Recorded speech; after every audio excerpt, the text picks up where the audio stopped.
Hello, welcome to your own channel big guide. आपके अपने channel पे बहुत बहुत वेलकम है। हम लोगों के साइंस की क्लास 7 की सीरीज़ चल रही है, ठीक है, जिसमें चैप्टर 2 आज हम लोग करने वाले हैं, जिसका नाम है न्यूट्रिशन इन एनिमल्स। ठीक है, तो ये जो वीडियो है ये जो है एनसीईआरटी का रेफरेंस लेके कराया जा रहा है, तो ये सभी के लिए इम्पॉर्टेंट है, वो स्कूल के स्टूडेंट्स हों या गवर्नमेंट एग्ज़ाम की तैयारी करने वाले हों, ठीक है, टैट की तैयारी करने वाले हों, सभी के लिए बहुत ज़्यादा इंपॉर्टेंट है। पेपर 2 के लिए है, टैट वालों के लिए, अपर प्राइमरी लेवल के लिए। अगर आपको मेरी वीडियो पसंद आए तो वीडियो को लाइक, चैनल को सब्सक्राइब कीजिएगा, बेल आइकन को दबाना मत भूलिएगा ताकि आने वाले वीडियो का नोटिफिकेशन आपको मिलता रहे। तो चलिए देखिए, ये टॉपिक्स जो है हम यहाँ पे कवर करने वाले हैं, ठीक है। Modes of taking food, digestion in human, और उसमें कौन कौन से पार्ट्स आते हैं, माउथ, बकल कैविटी, टीथ, फिर कुछ एक्सपेरिमेंट्स हैं वो पढ़ेंगे। ओसोफेगस है, स्टमक है, स्मॉल इंटेस्टाइन है, absorption in small intestine, large intestine, digestion in grass eating animal, और फिर modes of feeding and digestion in amoeba. तो ये सारे टॉपिक्स हम यहाँ पे कवर करने वाले हैं। तो चलिए स्टार्ट करते हैं अपनी वीडियो को। Animal can not prepare their own food. Animal जो है अपना फूड प्रिपेयर नहीं कर सकते, ठीक है, प्लांट की तरह। दे डिपेंड अपॉन प्लांट, वो प्लांट पर डिपेंडेंट होते हैं, और वो चाहे डायरेक्टली प्लांट को खाएं या प्लांट को खाने वाले एनिमल्स को वो लोग खाएं। देखिए जैसे कि गॉट है, गॉट जो है प्लांट ईटिंग एनिमल है, तो अगर उससे प्लांट नहीं मिलेगा तो गॉट जो है वो ज़िंदा नहीं रह पाएगी, और गॉड ज़िंदा नहीं रहेगी तो गॉड को खाने वाले जो अदर एनिमल्स हैं लाइक लॉइन वगैरह, उन्हें खाना कहाँ से मिलेगा। तो ये इनडायरेक्टली हो गया लॉइन के लिए कि वो भी प्लांट पे ही डिपेंडेंट है, ठीक है। तो देखिए 3 टाइप्स ऑफ मोड है। एक है हार्बीवोरस। हार्बीवोरस वो हैं जो डायरेक्टली क्या करते हैं, विच डायरेक्टली ईट प्लांट्स, ठीक है। Carnivorous those which eat herbivores, यानी कि कार्निवोरस वो होते हैं जो क्या करते हैं, वो हार्बीवोरस से अपना फूड लेते हैं, ठीक है, यानी कि एनिमल्स से अपना फूड लेते हैं। और हार्बीवोरस वो होते हैं जो डायरेक्टली प्लांट खाते हैं, ये प्लांट से मिली हुई चीज़ें खाते हैं, ठीक है। फिर है थर्ड ओमनीवोरस। ओमनीवोरस में वो आते हैं those which eat both plant and animal. इसमें वो आते हैं जो प्लांट भी खाते हैं और एनिमल्स भी खाते हैं, जैसे कि ह्यूमन बीइंग हो गया, ठीक है, डॉग हो गए, ये सारे एग्जाम्पल हैं आपके ओमनीवोरस के, ठीक है। और इन तीनों को हम बोलते हैं होलोजोइक। ये तीनों ही होलोजोइक में आते हैं, ठीक है, ठीक है। चलिए आगे बढ़ते हैं। ये देखिए हार्बीवोरस में आपके काव, गॉट और शीप आ गए। कार्निवोरस में लॉइन, टाइगर, फॉक्स आ गए। ये टोटली जो है आपके प्लांट्स पे डिपेंडेंट हैं, और ये जो है आपके हैं फ्लैश पे, यानी कि अदर एनिमल्स पे डिपेंडेंट है। ओमनीवोरस प्लांट और एनिमल दोनों पे, जैसे कि ह्यूमन बीइंग हो गया आपका मंकी हो गया, बेयर हो गया, ठीक है। ये animal nutrition include nutrients requirement. Animal के न्यूट्रिशन में क्या है, न्यूट्रिशन का रिक्वायरमेंट यानी कि खाने की ज़रूरत, ठीक है। मोड ऑफ इनटेक, खाना वो कैसे लेते हैं, और थर्ड उस खाने का अपनी बॉडी में यूटिलाइज करना, उसको इस्तेमाल करना। देखिए each and every animal required food. Her animal को किसकी ज़रूरत होती है, फूड की, ठीक है। किसके लिए, एनर्जी के लिए, ठीक है। और एनर्जी किसके लिए, टू परफॉर्म वेरियस एक्टिविटी, जैसे कि रनिंग, वॉकिंग, जंपिंग, ठीक है। इन सब वर्क के लिए उन्हें एनर्जी की ज़रूरत है, और एनर्जी कहाँ से मिलता है उन्हें, फूड से, ठीक है। This energy is obtain from the food they eat, okay. In order to obtain energy from the food that they eat need to be digested and then assimilated. और वो फूड से न्यूट्रिशन और energy कब मिलेगा, जब हम उस food को खाएंगे और उस फूड को डाइजेस्ट करेंगे, और फिर उस से जो न्यूट्रिशन मिलेगा उसे हम एसिमिलेट करेंगे यानी कि अपने ब्लड में उसे मिक्स करेंगे, घोलेंगे, ठीक है। तो कहने का मतलब ये है कि डाइजेशन से ही फूड के न्यूट्रिशन एनिमल्स में आते हैं और उन्हें एनर्जी मिलती है, ठीक है, और तभी वो अपने सारे वर्क्स को कर पाते हैं, ठीक है। देखिए अब क्या क्या मोड्स हैं, किस किस मोड से फूड लेते हैं वो। Different organism take food in various way. सबका खाना खाने का तरीका अलग अलग है, मोड अलग अलग है। Some of modes are sucking, scraping, chewing, brewing, capturing and swallowing etcetera, ठीक है। अब ये देखिए कुछ लोग अपना खाना सक करके, यानी कि अपने खाने को मतलब एक तरीके से एब्जॉर्ब कर लेते हैं। जैसे कि आपने देखा होगा मॉस्किटोज़ हमारे खून को चूसते हैं, यानी कि शक करते हैं, ठीक है। कुछ स्क्रैपिंग करते हैं, कुछ च्यूइंग चबा के खाते हैं, कुछ डायरेक्ट निगल जाते हैं, ठीक है। तो ये अलग अलग तरीके हैं इनके फूड को ईट करने के, ठीक है। तो देखिए यहाँ पे देखते हैं स्नेल जो है वो घास लेता है तो उसको क्या करता है च्यू करके खाता है। आंट इंसेक्ट खाता है तो उसकी स्क्रैप करता है। ईगल फ्लैश खाता है तो उसको क्या करता है, स्वैलो कर जाता है, ठीक है। उसके बाद जो हमिंग बर्ड्स हैं, ठीक है, लाइसिस हैं, मॉस्किटो है, बटरफ्लाई है, हाउस फ्लाई है, ये सब जो अपना खाना लेते हैं वो सक करके। देखिए मैंने आपको एग्जांपल दिया था, मॉस्किटो हमारा खून चूसते हैं, सकिंग मीन्स चूसना, ठीक है। स्वैलो मीन्स निगलना, स्क्रैपिंग मीन्स चीज़ को स्क्रैप करना, खुरचना, तोड़ देना, ठीक है। च्यूइंग मीन्स चबा के खाना। तो ये जो जितने भी हैं वो सारे अपना फूड जो है वो सक लेते हैं, ठीक है। ये नेक्टर लेगा, यानी कि फूलों में जो नेक्टर होता है वो, ये ब्लड लेते हैं। ये बटरफ्लाई भी नेक्टर लेगा, ये मरे हुए जानवरों से, ठीक है। तो ये जो है ब्रूइंग करता है। ब्रूइंग मीन्स क्या है कि खाने के ऊपर बैठ के, किसी चीज़ के ऊपर बैठ के उसको धीरे धीरे उसको खोद के जो है उसको खाता रहता है। तो ये ब्रूइंग हो गया, ठीक है। अब देखिए अब हम पढ़ेंगे कि डाइजेशन कैसे होता है, ठीक है। Human take food through mouth, human जो है माउथ से खाना लेते हैं। Digest the food, finally undigested food remove from the body, वो फूड को लेते हैं, फिर बॉडी में फूड डाइजेस्ट होता है और उसके बाद क्या होता है, जितने भी अनडाइजेस्टेड बचे हुए फूड हैं वो क्या हो जाता है, वो बॉडी से निकल जाता है वेस्ट की फॉर्म में, ठीक है। Food passes from oral cavity and finally the undigested food is defecated through anus, यानी कि ऑरल कैविटी यानी कि माउथ से हम अपना फूड लेते हैं और जब वो डाइजेस्ट हो जाता है और जो अनडाइजेस्टेड वेस्ट बच जाता है हमारी बॉडी में वो एनस के थ्रू बाहर निकलता है। एनस क्या है अभी आपको पता चल जाएगा। देखिए यहाँ पे देखिए डायग्राम है यहाँ पे स्टमक का, ठीक है।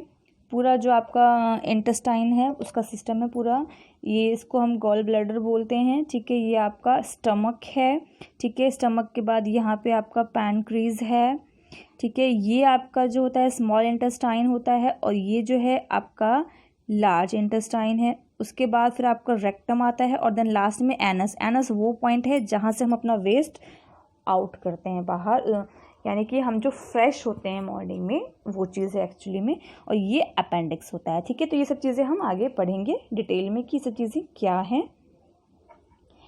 अब देखिए क्या क्या प्रोसेस है ह्यूमन में खाने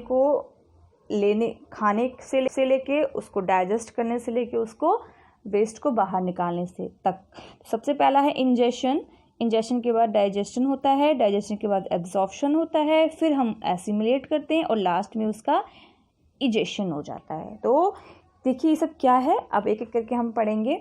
तो कहने का मीन्स ये है कि जो ह्यूमन में जो डाइजेशन होता है बहुत ही कॉम्प्लेक्स प्रोसेस है, ठीक है। बहुत सारे स्टेप्स होते हैं इसके अंदर। तो सबसे पहला है इंजेशन। देखिए क्या होता है, ingestion refer to intake of food, यानी कि खाने को मुंह में लेना, वो होता है ingestion. Ingestion take place through mouth, हम जो मुंह से अपना खाना लेते हैं वो आपका इंजेशन होता है, ठीक है। फिर डाइजेशन होता है।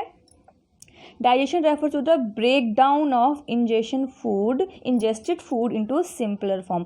हमने जो फूड मुंह में डाला यानी कि इंजेस्ट किया है उसका अब क्या होगा, उस फूड को छोटे छोटे टुकड़ों में बदला जाएगा, क्योंकि हम जैसे खाना मुंह में लेते हैं ऐसे ही तो हम नहीं निगलते ना, तो उसको छोटे छोटे टुकड़ों में ब्रेक किया जाता है, ठीक है।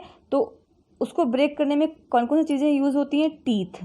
सबसे पहले हम टीथ से ब्रेक करते हैं, फिर वो स्टमक में जाता है तो स्टमक में और ज़्यादा ब्रेक होता है, फिर वो स्मॉल इंटेस्टाइन में जाता है तो वो और लिक्विड फॉर्म में कन्वर्ट होता है and secretion from various glands, और बहुत सारे जूस ग्लैंड से निकल के उसमें मिक्स होते हैं और खाने को बहुत ज़्यादा सिंपल बनाते हैं ताकि वो क्या हो पाए, डाइजेस्ट हो पाए, ठीक है। तो खाना जो है जो हम खाते हैं वो कॉम्प्लेक्स होता है और उसको धीरे धीरे तोड़ के सिंपल बनाया जाता है ताकि वो आसानी से डाइजेस्ट हो जाए। ठीक है, डाइजेशन के बाद क्या होता है, जब सिंपल फॉर्म में बदल दिया तो उसका एब्जॉर्प्शन होगा। मतलब जब खाना स्मॉलर इंटेस्टाइन में आके एकदम सिंपल हो गया, एकदम ऐसी फॉर्म में हो गया कि जिसे हम यूज़ कर पाएँ। यानी absorption refers to the process in which digested food in absorbed into the body fluid blood and lymph. यानी कि फूड अब लिक्विड फॉर्म में कन्वर्ट हो गया, अब ये रेडी हो गया कि हम इसको क्या कर पाएँ, एब्जॉर्ब कर पाएँ। यानी कि हमारा जो ब्लड है ना, जो लिम्स होते हैं, हमारी जो नसें होती हैं, उसके थ्रू जो हमारा उसमें जो ब्लड होता है, उस ब्लड के अंदर जो ये जो डाइजेस्टेड फूड है ना, उसके न्यूट्रिएंट्स घुल जाते हैं। ठीक है, उसके बाद इसका मीन्स क्या है कि एब्जॉर्प्शन हो गया। तो स्मॉल इंटेस्टाइन जो है बहुत ज़्यादा हेल्प करता है एब्जॉर्प्शन में, क्योंकि वहीं जाके खून के अंदर हमने जो खाना खाया है उसके न्यूट्रिशन मिक्स होते हैं। ठीक है, एब्जॉर्प्शन हो गया। अब assimilation refers to the process in which absorb food is transported to the different cells of body. देखिए, खाना सिंपल हो गया, फिर उसको एब्जॉर्ब कर लिया ब्लड ने। अब ब्लड क्या करेगा, जहाँ जहाँ जिस रिक्वायरमेंट है वहाँ वहाँ पहुँचा देगा, यानी कि उसे एसिमिलेट करा दिया, उसको सब तक पहुँचा दिया। And the last is egestion refer to the process of removal of undigested food. अब सब कुछ सारे न्यूट्रिएंट्स एब्जॉर्ब होके अब कुछ अनडाइजेस्टेड फूड का पार्ट बच जाता है, तो उस फूड पार्ट को लार्ज इंटेस्टाइन में भेजा जाता है, और लार्ज इंटेस्टाइन में आने के बाद फिर उसमें थोड़ा सा और कुछ चेंजेस होते हैं, उसमें से मिनरल्स और वाटर को निकाल लिया जाता है, और फिर फाइनली लार्ज इंटेस्टाइन में एकदम टोटली वेस्ट अनडाइजेस्टेड फूड बच जाता है, जो हमारी बॉडी से एनस के थ्रू बाहर निकल जाता है। तो इसको हम बोलते हैं इजेशन, बाहर निकालना, वेस्ट मटेरियल को बाहर निकालना इजेशन कहलाता है। तो ये सारे पॉइंट थे कि क्या क्या होता है। ठीक है, तो सबसे पहले हम लोग क्या करते हैं, फूड को लेते हैं, ठीक है, इंजेशन करते हैं, फिर उसको हम डाइजेस्ट करते हैं, फिर हम उसको एब्जॉर्ब करते हैं, फिर हम उसको पूरी बॉडी में एसिमिलेट करवाएंगे, और फिर लास्ट में हम वेस्ट मटेरियल को इजेक्ट कर देंगे, इजेशन कर देंगे उसका। ठीक है, तो यहाँ तक आपको क्लियर हो गया कि क्या क्या प्रोसेस होता है। ठीक है, अब हम पढ़ेंगे कि इन प्रोसेस को करने के लिए कौन कौन से ऑर्गन्स यूज़ होते हैं, बॉडी पार्ट्स यूज़ होते हैं, किस किस पार्ट को क्या कहा जाता है और वहाँ पे क्या क्या वर्किंग होती है।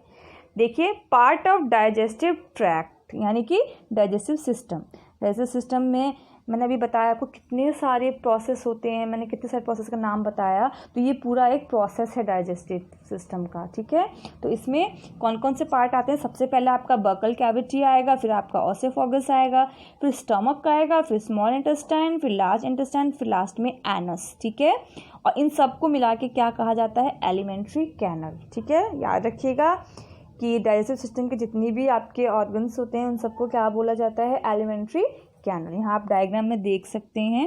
देखिए, ये आपका ऑरल कैविटी हो गया, ठीक है, मुंह ऑरल कैविटी हो गया, और यहीं से ये पार्ट आप देख रहे हैं, यहाँ से जूस निकलता है, सलाइवा निकलता है, फिर जो है गले में खाना आता है नीचे, जिसे ओसेफॉगस बोलते हैं या फूड पाइप कह सकते हैं आप।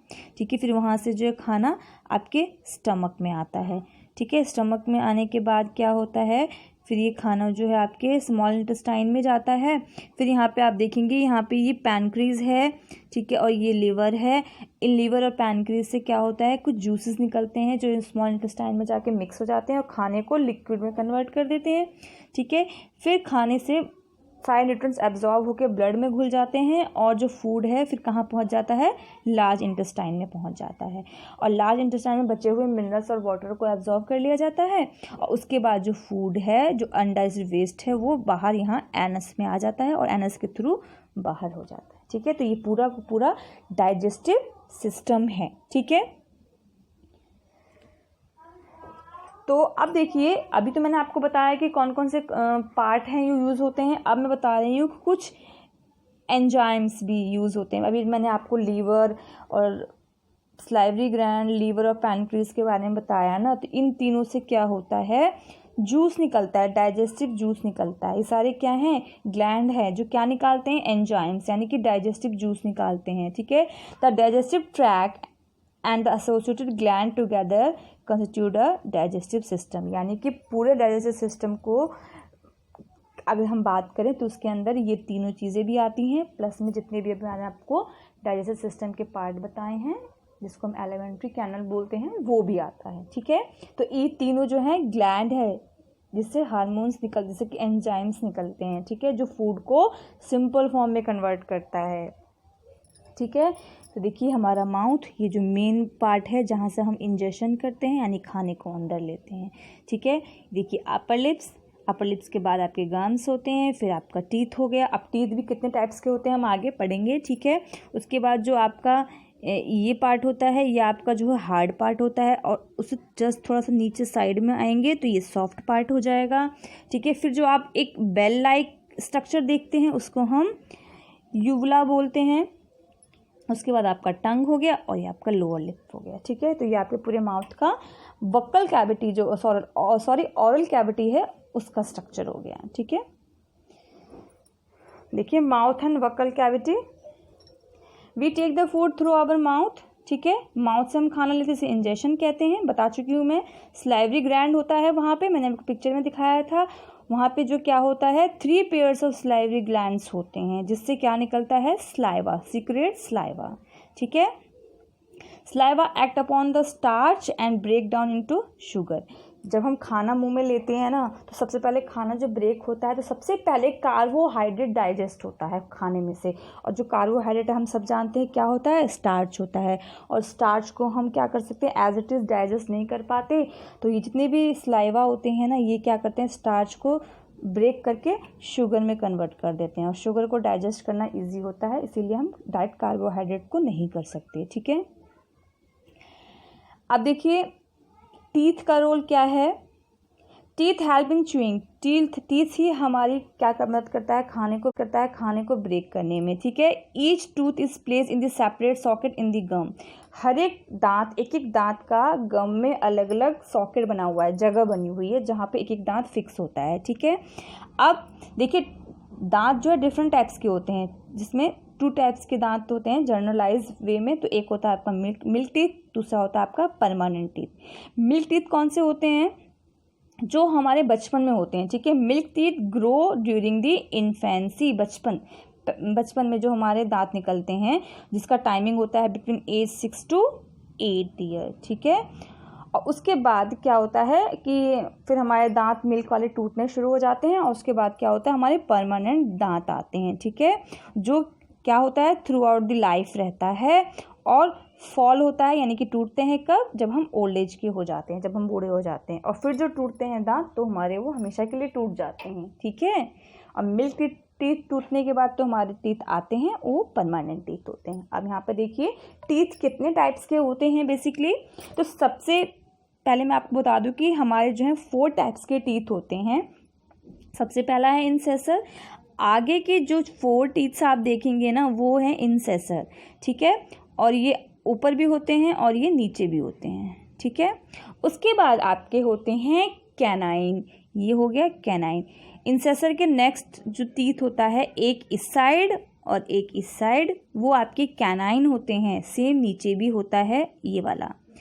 उसके बाद आपके आते हैं प्रीमोलर। ठीक है, प्रीमोलर जो होते हैं कैनाइन के जो अगले दांत होते हैं 2, वो आपके प्रीमोलर होते हैं। इस साइड भी, फिर आपका ये इस साइड भी होगा। ठीक है, सेम आपका ऊपर के जॉ में भी होगा, 2 ऊपर भी होंगे। उसके बाद जो रिमेनिंग 3 पेयर्स बच गए, ये जो 3 पेयर्स आप देख रहे हैं ऊपर भी नीचे भी सब जगह, ये आपके हो जाते हैं मोलर। ठीक है, तो ये 4 टाइप्स के टीथ हैं। और कौन से टीथ कितने होते हैं देखिए मैं आपको बताती हूँ। जो इंसेसर होते हैं वो 4 होते हैं, अपर जॉ में भी और नीचे भी, यानी कि टोटल 8 होते हैं। ठीक है, और इसका काम होता है हम जो फूड खाते हैं उसको कटिंग करना और बाइट करना। इसके खाने को हम तोड़ते हैं, जब हम काटते हैं ना खाना, वो इसका काम होता है। फिर होता है आपका कैनाइन, ये 2 होते हैं नीचे भी और ऊपर भी, तो टोटल हो गए 4। इसका काम होता है जो कुछ चीज़ें तो हम कट करके खाते हैं, कुछ चीज़ों को हम क्या करते हैं कि एकदम उसको टीयर करते हैं यानी कि फाड़ते हैं, तो उसको हम दांत से करते हैं, इस वाले दांत से। इसका काम होता है, ये मेनली जो है जस्ट लाइक चाकू का काम करता है। ठीक है, फिर है प्रीमोलर, ये 4 होते हैं अपर जॉ में भी और लोअर जॉ में भी, टोटल 8 हो गए, 2 एक तरफ 2 एक तरफ। इसका काम होता है खाने को चबाना और खाने को तोड़ना। और मॉलर जो है 6 हैं अपर जॉ में भी और लोअर जॉ में भी, टोटल 12 होते हैं, ठीक है। और इसका काम भी चबाना है और ग्राइंडिंग करना है, लेकिन क्या करता है ये जो है थोड़े से बड़े टुकड़े करता है और मॉलर जो है एकदम ज़्यादा ही बारीक पीसेस करता है। तो टोटल जो है ये आपके मिला के क्या हो जाते हैं, 32 टीथ्स हो जाते हैं एडल्ट में। और बच्चों में जो है 28 होते हैं और बड़ों में 32 होते हैं। 4 दांत बच्चों में बाद में आते हैं जब वो एडल्ट एज में पहुंच जाते हैं, जिसको हम विजडम टीथ बोलते हैं, ठीक है। चलिए अब देखिए टूथ डिके क्या होता है। Improper cleaning of teeth lead to growth of harmful bacteria which produce acid from the leftover food present in mouth which damage our teeth leading to tooth decay। देखिए क्या होता है, अगर हम खाने के बाद या वैसे भी रेगुलरली हम अपने दांत को अच्छे से साफ़ नहीं करते तो क्या होता है, खाने में ना जो हमारे दांतों में खाना फंस जाता है, बच जाता है, उस खाने में जो है ना बैक्टीरिया बन जाते हैं और वो बैक्टीरिया क्या करते हैं, एसिड बनाते हैं और जो दांतों को क्या करते हैं, ख़राब करते हैं। और उस दांतों को ख़राब करना ही क्या होता है, टूथ डिके होता है, ठीक है। तो हमें क्या करना चाहिए, we can avoid it by brushing teeth twice a day. हमें 2 बार कम से कम दांतों को ब्रश करना चाहिए और मुंह को हमेशा साफ़ करते रहना चाहिए पानी से, हम खाना खाएं उसके बाद, ठीक है। जो भी स्वीट्स होते हैं ना उस सब से हमें दूर रहना चाहिए, ठीक है। यहाँ पे देखिए, ये देखिए आप दांत का स्ट्रक्चर देख रहे हैं, ये आपका जो है परफेक्ट टीथ है। यहाँ पे देखेंगे आप क्या हो रहा है, यहाँ पे डिकेइंग हो गया। देखो यहाँ पे एनिमल, हमारे दांतों के ऊपर जो वाइट होता है वो एनिमल होता है। देखो एनिमल को ख़राब कर रहा है, ठीक है। एनिमल को ख़राब करते करते ये जो बीच का पोर्शन आप देख रहे हैं ये आपका डेंटाइन होता है। तो एनिमल जो है आपका जो डिके है वो एनिमल के बाद डेंटाइन में पहुँच गया और उसके बाद देख रहे हैं इसको हम पल्प बोलते हैं। तो डेंटाइन के बाद ये पल्प में पहुँच गया। तो ये धीरे धीरे दांत को अंदर तक क्या कर देता है, ख़राब कर देता है, ठीक है। तो इसीलिए हमें टूथ से बचना चाहिए, अपने दांतों को क्लीन रखना चाहिए, रेगुलरली इसका ध्यान रखना। चलिए आज के लिए इतना ही, थैंक्स फॉर वॉचिंग, ठीक है। बाकी के टॉपिक हम नेक्स्ट वीडियो में कवर करेंगे। वीडियो ज़्यादा लंबी हो जाएगी, फिर आप भी बोर फील करेंगे, ठीक है। तो चलिए मिलते हैं अगली क्लास में। Keep smiling, keep studying, thank you so much.